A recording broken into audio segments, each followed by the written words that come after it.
Hello students, अगर आप Gujarat board की तैयारी कर रहे हैं और डीओ के क्वेश्चन सॉल्व करना चाहते हैं तो आप सही जगह पर हैं। तो आज हम लोग चैप्टर 3 के जो गुजरात बोर्ड के डीओ के क्वेश्चंस हैं उनको सॉल्व करने वाले हैं। और इसमें हमारा जो पहला क्वेश्चन है वो कैटलिस्ट के लिए कुछ दिया हुआ है। तो आइए हम देखते हैं पहला क्वेश्चन। तो पहले क्वेश्चन में है in the presence of catalyst. तो कैटलिस्ट दिया हुआ है, उसकी उपस्थिति में क्या होगा? द हीट इवॉल्व और एब्जॉर्ब ड्यूरिंग द रिएक्शन। मतलब अगर आपको कैटलिस्ट दिया है यानी कि उत्प्रेरक दिया हुआ है किसी भी रिएक्शन के अंदर, तो उस टाइम पे उस रिएक्शन के अंदर हीट इवॉल्व या एब्जॉर्ब होगी या नहीं, मतलब कि ऊष्मा का शोषण या फिर ऊष्मा उत्सर्जित होगी या नहीं होगी, तो हमें ये देखना है। तो हमें पता होना चाहिए कि अगर किसी भी रिएक्शन में कैटलिस्ट प्रेजेंट है तो इसका मतलब एंथैल्पी चेंज नहीं होने वाली है। एंथैल्पी चेंज नहीं होने वाली है मतलब कि उसके अंदर ना तो हीट इवॉल्व होगी और ना ही एब्जॉर्ब होगी। इसका मतलब हमारा ऑप्शन ऐसा होना चाहिए जिसके अंदर हीट क्या रहे, अनचेंज रहे। ठीक है, तो हमारा पहला ऑप्शन है हीट इंक्रीज़ होगी, मतलब यहाँ पर इवॉल्व और एब्जॉर्ब जो हो रही है वो हीट ज़्यादा होगी, कम होगी। सी वाले में है अनचेंज, तो ये जो है वही हमारा आंसर आएगा कि यहाँ पे हीट चेंज होने वाली नहीं है। तो एब्जॉर्प्शन और इवोल्यूशन जो हो रहा है हीट का वो क्या रहेगा, अनचेंज रहेगा। और ऑप्शन डी में है मे इंक्रीज और डिक्रीज, तो ये ऑप्शन भी नहीं आने वाला है। तो हमारा आंसर जो रहेगा वो रहेगा आंसर नंबर सी। अब हमारा नेक्स्ट जो क्वेश्चन है वो है activation energy of a chemical reaction can be determined by. तो आपको एक्टिवेशन एनर्जी निकालनी है, वो आप कैसे निकालेंगे? एक्टिवेशन एनर्जी को इन्हें बोलते हैं सक्रियण ऊर्जा। ठीक है, तो ये जो एनर्जी है वो आप कैसे डिटरमाइन करेंगे? तो पहले तो हमको एक फॉर्मूला पता होना चाहिए, आरएनएस इक्वेशन। अगर आपने आरएनएस इक्वेशन पढ़ा हो तो उस पे से हमको ये फॉर्मूला मिलता है जो नीचे लिखा हुआ है, log K2/K1 equals to E/R और ब्रैकेट में 1/T1 माइनस 1/T2। तो इस फॉर्मूले को ध्यान में रखते हुए हमको ये ऑप्शंस पढ़ने हैं। तो पहला ऑप्शन जो है वो है हमारा determine the rate constant eight standard temperature. तो इसने स्टैंडर्ड टेम्परेचर बोला है। स्टैंडर्ड टेम्परेचर का मतलब क्या है कि टेम्परेचर फिक्स कर दिया है, लेकिन यहाँ फॉर्मूले में आप देख पा रहे हैं कि टेम्परेचर बदल रहा है। T1 और T2 दिया है, मतलब टेम्परेचर स्टैंडर्ड नहीं है, बदलेगा। ऑप्शन बी में अगर देखें तो determine the rate constant at to temperatures, यानी दो टेम्परेचर पर रेट कांस्टेंट निकलेगा। रेट कांस्टेंट मतलब K2 और K1, यानी K1 और K2 दोनों के जो है वो क्या है, रेट कांस्टेंट है। ऑप्शन सी है हमारा डिटरमाइनिंग प्रोबेबिलिटी ऑफ कोलिजन, नहीं ये भी नहीं है। ठीक है, और ऑप्शन डी है यूजिंग कैटलिस्ट, ये भी नहीं आएगा। तो हमारा जो बी ऑप्शन है वो एकदम सही है इसके लिए। तो एक्टिवेशन एनर्जी को हमें डिटरमाइन करना है तो हमें ये चीज़ को ध्यान में रखना पड़ेगा, जो कि ऑप्शन बी में है। अब ऑप्शन बी में क्या है, determining the rate constant at two temperature, मतलब रेट कांस्टेंट हम दो टेम्परेचर पे निकाल पाएंगे। ठीक है, अब हमारा तीसरा जो क्वेश्चन है वो है consider a first order gas phase की कंपोजिशन रिएक्शन गिवन बिलो। तो हमें एक डीकम्पोजिशन रिएक्शन दी हुई है जिसके अंदर ए को तोड़ने पे उसमें से बी और सी बनता है, जैसा कि आपको यहाँ दिख रहा है। ठीक है, तो the initial pressure of the system before decomposition of A was P I. जब डीकम्पोजिशन नहीं हुआ था, मतलब टूटा नहीं था जब ये ए से बी और सी में, तब इसका प्रेशर था पी आई। ठीक है, आफ्टर लैप्स ऑफ टाइम, थोड़ा सा टाइम खत्म हो गया, and total pressure of the system increase by x unit. तो थोड़े से टाइम के बाद क्या हो जाता है, प्रेशर थोड़ा सा बढ़ गया, और कितना बढ़ गया, एक्स यूनिट बढ़ गया, मतलब एक्स अमाउंट में बढ़ गया। एंड बिकम पीटी, मतलब जो पीआई था वो क्या बन गया, पीटी बन गया। प्रेशर जो है अब अलग हो गया है। द रेट कांस्टेंट के for the reaction is given below. तो अब इस टाइम पे इसके लिए रेट कांस्टेंट क्या होगा ये हमें निकाल के बताना है। तो ये आपको इक्विलिब्रियम लिखना आता ही होगा। तो इसमें सबसे पहले हम क्या करते हैं कि जो हमारा जो रिएक्शन है वो बना लेंगे। ए से क्या आ रहा है हमारा, बी और सी आ रहा है। ठीक है, तो स्टार्टिंग टाइम पे क्या होगा, जैसा कि हमने ऊपर देखा कि प्रेशर दिया है पी आई, मतलब यहाँ पे हम लिखेंगे पी आई। ठीक है, अब स्टार्टिंग में ए जो है, जब ए से बी और सी नहीं बना होगा तब बी का प्रेशर जीरो होगा और सी का प्रेशर भी क्या होगा, जीरो होगा। ठीक है, इतना समझ में आया सबको? उसके बाद हम क्या करेंगे, इसको लाएंगे कुछ टाइम पे, यानी स्टार्टिंग में तो क्या हो गया, कुछ अमाउंट बी और सी का बना नहीं है, लेकिन मान लेते हैं कुछ टाइम जब बीत गया। ठीक है, तो उस टाइम पे क्या होगा, इसका कुछ अमाउंट बना होगा बी और सी का, तो मैं मान लेता हूँ बी का अमाउंट बना एक्स और सी का अमाउंट भी बना क्या, एक्स। ठीक है, तो अब बी और सी एक्स बना है, इसका मतलब ए में से कुछ कम भी तो हुआ होगा, और वो कितना कम हुआ होगा, पी आई माइनस एक्स। ठीक है, तो ये मैं मान लेता हूँ पहला वाला जो है टाइम जीरो पे था और ये दूसरा वाला जो है टाइम टी पे था। ठीक है, जैसा कि आप यहाँ साइड में देख सकते हैं कि इनिशियल प्रेशर है ना, यानी पी आई जब दिया हुआ है तब 0 0, फिर थोड़ा सा टाइम गया, उसके बाद क्या हुआ पी आई माइनस एक्स, क्यों, क्योंकि एक्स और एक्स बन चुका है, यानी बी में हमने एक्स अमाउंट ले लिया है और सी में भी एक्स अमाउंट ले लिया है, ठीक है। अब इसमें से टोटल प्रेशर निकालेंगे तो क्या करेंगे, इनको जोड़ लेंगे, ये जो हमने लिखा है तो इसको जोड़ेंगे, तो ये इसमें ही डायरेक्ट प्लस कर दो, यहाँ पे भी प्लस और यहाँ पे भी प्लस, तो ये तो कैंसिल हो गया, ठीक है। तो हमारा जो टोटल प्रेशर बनेगा वो टोटल प्रेशर कितना आएगा, तो टोटल प्रेशर जो है वो हमारा आ जाएगा पी आई प्लस एक्स, यानी p t equals to P I minus p i plus x, ठीक है। तो अब इसमें से क्या करो, एक्स को सब्जेक्ट बना लो, तो जैसा कि साइड में आप देख सकते हैं कि जो भी हमने निकाला p t equals to P i plus x, जब एक्स को सब्जेक्ट बनाओगे तो क्या होगा p t minus p i, ठीक है। तो ये हमको एक्स मिल गया। अब हमको क्या करना है कि जो हमने ए था, मतलब हमारा ए से बी और सी बना था, तो ए के लिए हम अलग से प्रेशर निकालेंगे, तो उसको हम लिखेंगे पी ए, जो कि हमारे पास क्या था स्टार्टिंग में, देखो पीछे आके ये रहा, ए था हमारा पी आई माइनस एक्स, ये अगर आप देख पा रहे हैं तो, ठीक है। तो ये रहा हमारे पास पी आई माइनस एक्स, और एक्स हमने अभी थोड़ी देर पहले निकाला ही है, तो इसके अंदर एक्स की वैल्यू क्या कर देते हैं, कर देते हैं, तो p a is equals to p t p I minus x, sorry है ना, पी आई माइनस एक्स, तो पी आई रहेगा, और एक्स का क्या आ जाएगा, एक्स की जगह हमारा आ जाएगा p t minus p i, तो दो पी आई हो गए हमारे पास, तो two P I minus P t, ठीक है। ऐसा हम इसको लिख सकते हैं, तो इसको थोड़ा सा ऊपर लेके हम क्या करते हैं, इसको लिख देते हैं, तो हमारे यहाँ पी ए क्या हो गया, मतलब पी ए बराबर हो गया हमारा two P I minus P T, तो ये हमारा जो है ये पी ए आ गया, ठीक है। समझ गए सभी लोग, अभी ऊपर जाके अब देखते हैं थोड़ा सा, तो पी ए हमने लिख लिया है, पी टी आ गया हमारे पास, तो अब इसके लिए हमको निकालना क्या है, के निकालना है ना, इसके अंदर सवाल एक बार फिर से देख लेते हैं। सवाल के अंदर लास्ट में लिखा है द रेट कॉन्स्टेंट के फॉर द रिएक्शन, यानी हमको के निकालना है, तो जैसे अब कंसनट्रेशन दी होती है तो हम क्या लिखते हैं, के की वैल्यू में K equals to 2.303 by T log are naught by are T, ठीक है। तो अब हम P I by P T लिखने वाले हैं, मतलब ऐसा समझो, ठीक है। तो चलो वापस पीछे की तरफ, तो यहाँ हम देख लेते हैं, तो ये पी ए की वैल्यू पुट की हुई है यहाँ पे, ये जो भी हमने थोड़ी देर पहले निकाला ना ये साइड में, तो ये हमको ये दिया हुआ है, और पी टी को हम क्या बनाते हैं, आर टी मान लेते हैं, जैसे अगर कंसनट्रेशन के टर्म में होता है तो हम आर टी लिखते, ठीक है, पर यहाँ प्रेशर के टर्म में है तो हम पी टी लिखेंगे, ठीक है, और आर नोट को लिखेंगे पी आई।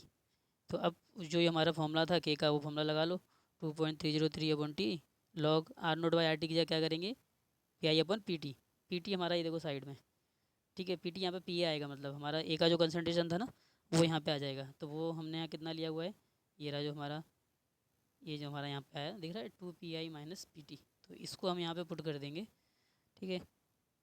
तो ये हमारा यहाँ पे 2 पी एक्स जिसने लिखा हुआ है हमने उसको पी आई लिखा हुआ है, ठीक है, तो 2 P I minus P T.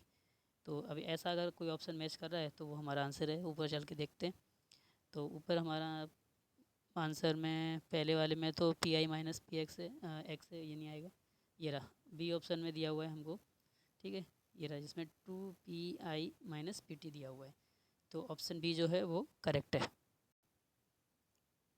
अब हमारा नेक्स्ट जो क्वेश्चन है वो है which of the following statements is not correct about order of reaction, तो इसमें से नॉट करेक्ट मतलब गलत बताना है, किसके लिए, ऑर्डर ऑफ रिएक्शन के लिए, तो हिंदी में इसको बोलते हैं अभिक्रिया कोटि, ठीक है। तो नॉट करेक्ट मतलब गलत बताना है अपने को। तो पहला है हमारा the order of reaction can be fractional number, तो जो ऑर्डर ऑफ रिएक्शन है वो फ्रैक्शन में आ सकता है, जैसे कि 1/2 1/3 मिल सकता है बिल्कुल, ठीक है, तो ये बात सही है। फिर हमारा दूसरा ऑप्शन है order of reaction is experimental determined quantity, सही बात है, ये भी एक्सपेरिमेंटली हमको ये मिलता है। फिर ऑप्शन सी है हमारा the order of reaction is always equal to the sum of stoichiometric coefficient of reactant in the balance chemical equation. अब ये सी पॉइंट कहना चाह रहा है कि हमको कोई भी रिएक्शन दी है उसके अंदर जो रिएक्टेंट वाला पार्ट है, जैसे मान लो ए प्लस बी गिव्स सी, ऐसे दिया है हमको, और हमको ये दिए 2A और ये दिए 3B, तो ये कहना चाह रहा है कि 2 और 3 मिला के यानी 5, तो 5 जो है वो ये अपना ऑर्डर ऑफ रिएक्शन होगा, ऐसा ही कहना चाह रहे हैं, पर ये तो गलत है, ऐसा होता नहीं है। ये सही होता कब, जब यहाँ पे मॉलिकुलरिटी के बारे में पूछा होता। ठीक है, तो ये चीज़ मॉलिकुलरिटी के लिए सही है लेकिन ऑर्डर ऑफ रिएक्शन के लिए गलत है। तो इसके अंदर हमको गलत ही पूछा है ना, तो गलत वाले के लिए हमारा ये जो ऑप्शन आएगा वो ऑप्शन क्या होगा, गलत हो जाएगा। अब ये क्या हो रहा है, तो इसका मतलब जो ऑप्शन सी है ऑर्डर ऑफ रिएक्शन के लिए क्या है, गलत है। तो मतलब हमारा गलत अगर पूछा हुआ है तो आंसर यही आ जाएगा। और एक बार चौथा ऑप्शन भी देख लेते हैं। तो चौथे ऑप्शन में देख पा रहे हैं कि the order of reaction is the sum of powers of molar concentration of reactants in the rate law equation. ठीक है, तो रेट लॉ इक्वेशन जैसे कि आपको पता ही है, जैसे मान लो मुझे दिया है ए, ठीक है, ए की पावर दे दी मुझे, जैसे ए है ए की पावर 1 दे दी और बी की पावर दे दी 2। ठीक है, तो इसके अंदर ऑर्डर ऑफ रिएक्शन क्या होगा, 1 + 2 यानी 3। तो ये चीज़ सही है। तो इसके अंदर जो गलत ऑप्शन है वो सी है। ठीक है, तो हमारा जो आंसर है वो सी आ जाएगा। पर ये यहाँ पे क्या दिया हुआ है, a air c is not correct. ठीक है, तो ये हमारा यहाँ पे थोड़ा गड़बड़ है, ये नहीं आएगा, यही आ जाएगा, सी ऑप्शन आएगा जो कि करेक्ट नहीं है, मतलब ऑर्डर ऑफ रिएक्शन के लिए सही नहीं है। तो अभी हमारा अगला क्वेश्चन है, which of the following statements is correct. तो इनमें से कौन सा स्टेटमेंट जो है वो सही है। तो पहले हम पढ़ लेते हैं कि किस चीज़ के लिए स्टेटमेंट दिए गए हैं। तो ऑप्शन ए है, the rate of reaction decrease with passage of time as a concentration of reaction reactants decrease. तो इसमें कहना चाह रहे हैं कि रेट ऑफ रिएक्शन जो है कम हो जाता है जैसे जैसे टाइम पास होने लगता है, मतलब टाइम जैसे जैसे बढ़ता जाएगा वैसे वैसे रेट ऑफ रिएक्शन कम हो जाएगी। क्यों ऐसा होगा, क्योंकि कंसनट्रेशन जो है रिएक्टेंट की वो कम हो जाएगी। तो सही बात है कि जैसे जैसे क्या होगा कि कंसनट्रेशन कम होगी वैसे वैसे रेट भी क्या हो जाएगी, कम हो जाएगी, मतलब रेट ऑफ रिएक्शन कम हो जाएगी। तो पहला ऑप्शन तो सही है।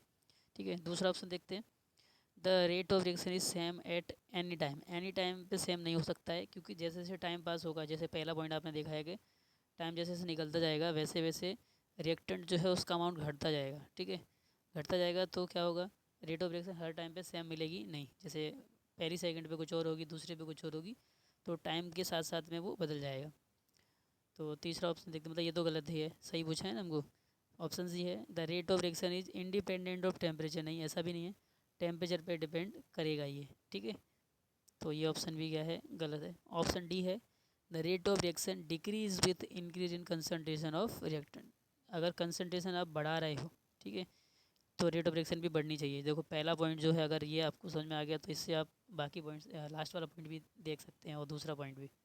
तो इसके अंदर देखा ये है कि टाइम जैसे पास हो रहा है वैसे वैसे रिएक्टेंट का कंसनट्रेशन कम होता जा रहा है तो रेट कम हो रही है। लेकिन अब चौथे वाले पॉइंट में क्या बोला है, the rate of reaction decrease हो रही है जब कंसनट्रेशन बढ़ा रहे हैं, तो ये तो गलत हो गया। तो ये इंक्रीज है तो ये भी यहाँ पे भी क्या होना चाहिए, इंक्रीज होना चाहिए। तो ये ऑप्शन भी क्या है, गलत है। तो हमारा पहला ऑप्शन जो है वो एकदम करेक्ट है। ठीक है, तो इसका जो आंसर है हमारा वो क्या जाएगा, ऑप्शन ए आ जाएगा। तो अब हमारा नेक्स्ट जो क्वेश्चन है, question number 6, rate law for the reaction A+2B gives C. मतलब A+B लिख लेते इसको एक बार, A+2B गिव्स सी। तो ये हमको दिया हुआ है और इसके लिए रेट कितनी है, KB। ठीक है, तो concentration of reactant B is double. अगर बी को डबल कर दिया जाए, मतलब ये कहना चाह रहे हैं कि हमने जो रेट लिखी है अभी यहाँ पे के, ए को ए रखो और बी को क्या कर दो, 2B कर दो। ठीक है, तो 2B हमने कर दिया। अभी देखिए इसमें क्या बोलना चाह रहे हैं, ये डबल कर दिया। So keeping the concentration of a constant, a को कुछ करना नहीं, वैसा क्या वैसे ही रखना है। The value of rate constant, rate constant पूछा हुआ यहाँ पे क्या होगा, तो रेट तो क्या हो जाएगी यहाँ पे, डबल हो जाएगी। ठीक है, रेट डबल होगी लेकिन रेट कांस्टेंट पे कंसंट्रेशन का यहाँ पे कोई फ़र्क पड़ेगा नहीं। ठीक है, तो अगर ए और बी में कोई चेंज लाते हैं तो के में कुछ फ़र्क नहीं आने वाला है, जो फ़र्क आएगा वो किस में आएगा, रेट में आएगा। तो क्वेश्चन हमको रेट कांस्टेंट का पूछा है, मतलब के लिए पूछा हुआ है, तो के का इस पर कोई फ़र्क पड़ने वाला नहीं है। फ़र्क नहीं पड़ेगा मतलब हमारा जो ऑप्शन ए है वो आ जाएगा कि कोई चेंज नहीं होगा, सेम रहेगा। ठीक है, तो हमारा इसका जो आंसर होगा वो होगा ऑप्शन ए, 10 है। ठीक है, अब हमारा नेक्स्ट जो क्वेश्चन है वो है क्वेश्चन नंबर 7। तो इसमें दिया है, a first order reaction is 50% completed in 1.26 into 10⁻14 second. तो कोई रिएक्शन है फर्स्ट ऑर्डर रिएक्शन की, फर्स्ट ऑर्डर की है और उसको 50% कम्प्लीट होने में इतना टाइम लग रहा है, 1.26 इंटू 10⁻14 सेकेंड। तो अब आगे पूछा है कि how much time would take for 100% completion. तो 100% पूरा होने में इस रिएक्शन को कितना टाइम लगेगा। तो फर्स्ट ऑर्डर रिएक्शन के लिए पहले तो आप क्या करो, फॉर्मूला लिखो इसके लिए। तो ये क्या है, हमको 50% दिया हुआ है, मतलब टी हाफ का फॉर्मूला यहाँ पे हम लगा सकते हैं फर्स्ट ऑर्डर के लिए। ठीक है, तो फर्स्ट ऑर्डर के लिए जो टी हाफ होगा वो यहाँ पे देख सकते हो आप, ये जो फॉर्मूला है के इजिकल्स टू 0.693 टी हाफ। ठीक है, तो 0.693 वैसे का वैसा रहा। ठीक है, और ये जो हमको टाइम दिया है वो है 1.26 इंटू 10⁻14, थोड़ा मिस प्रिंट है, या 14 आ जाएगा। ठीक है, तो अब हमको क्या करना है, 100% कंप्लीशन के लिए लिखना है। तो 100% के लिए भी सेम हम फॉर्मूला लगाएंगे 100% वाला। तो T 100% equals to 2.33303 upon K log are naught by R T. ठीक है, आर नोट तो जो होगा वो गई, लेकिन आर टी क्या होगा, 100% कम्प्लीट हो रहा है, तो अमाउंट बचा कितना, कुछ नहीं बचा, तो वो हमारा क्या आ जाएगा, 0 आ जाएगा। और अगर हम 0 से किसी चीज़ को डिवाइड करेंगे तो क्या आता है हमारा, इनफाइनाइट। ठीक है ना, तो ये पूरा का पूरा क्या हो जाएगा, इनफाइनाइट हो जाएगा। तो टी जो है हमारा क्या आ जाएगा, इनफाइनाइट टाइम आ जाएगा। मतलब 100% कम्प्लीट होने में टाइम कितना लगेगा, 100% कम्प्लीट होने में इनफाइनाइट टाइम लगेगा। तो इसका जो आंसर है वो इनफाइनाइट आएगा, जो कि हमको ऑप्शन डी में दिया हुआ है। तो अब हमारा जो नेक्स्ट क्वेश्चन है वो है which of the following statement is not correct for the catalyst. तो कैटलिस्ट के लिए इनमें से कौन सा पॉइंट गलत है, ये हमको बताना है। तो पहला जो है वो है the it catalyses the forward and backward reaction to the same extent. तो ये चीज़ सही है कि अगर फॉरवर्ड और बैकवर्ड एक्शन हो रही है तो उसको सेम एक्सटेंट तक वो करवाएगा। ठीक है, कैटलिस्ट। ऑप्शन बी है it altars delta G of direction. Alteration नहीं करता है ये। तो जब कैटलिस्ट हम जब डालते हैं तो किसी भी तरह का एंथैल्पी में चेंज होता नहीं है, तो इसमें एनर्जी ना तो रिलीज़ होगी ना ही इसके अंदर एब्जॉर्ब होगी। ठीक है, तो मतलब कैटलिस्ट की वजह से नहीं होगी, दूसरा कोई फैक्टर हो तो हो सकता है, लेकिन कैटलिस्ट ऐसा काम करेगा नहीं। तो ये तो गलत है। ठीक है, तो ऑप्शन भी गलत है। ऑप्शन सी देखते हैं, it is a substance that does not change the equilibrium constant. सही बात है, इक्विलिब्रियम कांस्टेंट पे ये कोई फ़र्क डालेगा नहीं। ऑप्शन डी है it provides an alternate mechanism by reducing activation energy between reactant and product. सही बात है, तो ये एक्टिवेशन एनर्जी को क्या कर देगा, कम कर देगा। जो तो आपने ग्राफ देखा होगा जिसके अंदर एक्टिवेशन एनर्जी इतनी होती थी। ठीक है, लेकिन जैसे हम कैटलिस्ट डालते थे तो वो एक्टिवेशन एनर्जी क्या जाती थी, कम हो जाती थी। ठीक है, तो ये कैटलिस्ट की प्रेजेंस में आता था और ये कैटलिस्ट की एब्सेंस में था। तो अगर आपने ग्राफ देखा हो, ठीक है, तो इसके अंदर जो गलत ऑप्शन है वो ऑप्शन बी है। नेक्स्ट हमारा जो क्वेश्चन है वो है इन एनी यूनिमोलिकुलर रिएक्शन। तो कोई भी हमको यूनिमोलिकुलर रिएक्शन दी है, यूनिमोलिकुलर मतलब जिसके अंदर एक अणु प्रेजेंट है, एक आणविक है। ठीक है, तो अणु इसमें एक होना चाहिए, मतलब मॉलिक्यूल एक होना चाहिए। तो यहाँ मॉलिकुलरिटी का क्वेश्चन है। तो इसके अंदर सबसे पहला ऑप्शन है only one reacting species involve in the rate determining step. सही बात है, इसके अंदर केवल एक रिएक्टेंट की स्पीसीज जो क्या करेगी, रेट को डिटरमाइन करेगी। ऑप्शन बी है the order and molecularity of the slowest star equal to 1। तो स्लो स्टेप जो होगा उसका मॉलिकुलरिटी और ऑर्डर क्या होगा, बराबर होगा। सही बात है, तो स्लो स्टेप ही डिटरमाइन करता है ये सब। ऑप्शन सी है the molecularity of the reaction is 1 and order is 0। तो ऑर्डर हम इस तरह से डिटरमाइन नहीं कर सकते हैं। ठीक है, कि हम डायरेक्ट लिख दें।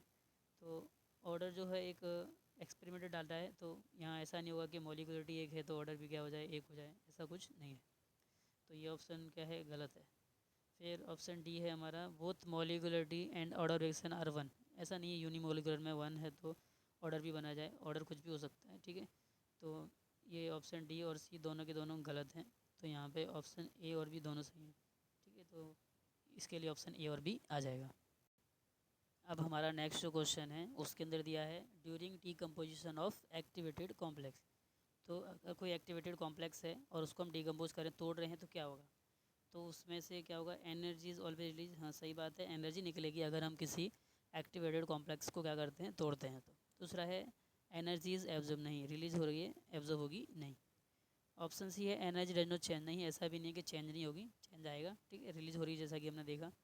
और ऑप्शन डी है रिएक्टेंट मे बी फॉर्म। हाँ सही बात है, प्रोडक्ट भी बन सकता है और रिएक्टिव भी बन सकता है, दोनों ऑप्शन है यहाँ पे। तो ऑप्शन डी भी सही है और ए भी सही है। तो इसका जो आंसर आएगा वो ए एंड डी आ जाएगा। तो आज हमने चैप्टर 3 के जो डीओ के एमसीक्यूज थे वो हमने सॉल्व किए। अब नेक्स्ट टाइम जब हम मिलेंगे तो हम चैप्टर 4 के एमसीक्यूज के साथ मिलेंगे। तो आप एक बार जो एमसीक्यूज हैं उनको देख के आना, ताकि हम, हाँ, आपको थोड़ा और समझ में आएगा। ठीक है, तो तब तक के लिए गुड बाय।